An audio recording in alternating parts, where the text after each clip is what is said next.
मूर्ख युवक ने देखा कि एक लड़की का सिर एक राक्षस काट देता है और उसकी गिरती हुई खून की बूंदें लाल हीरे बनकर नदी में बहने लगती हैं। शाम होते ही वही राक्षस उस लड़की को एक जादुई फूल सुंघा देता, जिससे वह फिर जीवित हो उठती। मूर्ख युवक ये सब देखकर हैरान रह गया। उसने भी वही जादुई फूल तोड़कर लड़की को सुंघाया।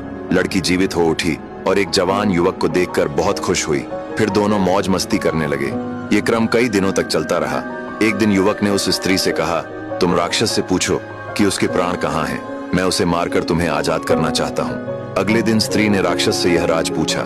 राक्षस पहले टाल मटोल करता रहा, झूठ मूठ कुछ भी बता देता, लेकिन एक दिन उसने सही सही बता दिया। राक्षस ने कहा, मेरे प्राण 7 समुंदर पार एक ताड़ के पेड़ पर हैं। उस पर एक पिंजरा है और उस पिंजरे में एक तोता है। उसी तोते में मेरे प्राण बसते हैं। युवक ने यह राज जान लिया और राक्षस के प्राण को समाप्त करने निकल पड़ा। जाते जाते वह एक पेड़ के नीचे विश्राम करने लगा। थका होने के कारण उसे नींद आ गई। उसके सोते ही एक जहरीला सांप निकला और उसे काट लिया। दर्द से उसकी नींद खुल गई और वह तड़पने लगा। वहीं पास की एक गुफा में एक भेड़िया अपनी पत्नी और बच्चों के साथ रहता था। उसने युवक की दर्द भरी पुकार सुनी और उसके पास पहुंच गया। उसने देखा कि युवक को किसी जहरीले सांप ने काट लिया है। भेड़िया बोला, भाई तुम कौन हो यह तो मैं नहीं जानता, पर तुम्हें बचाना मेरा कर्तव्य है। भेड़िया युवक को अपनी गुफा में ले गया। उसकी पत्नी एक मनुष्य को देखकर डर गई।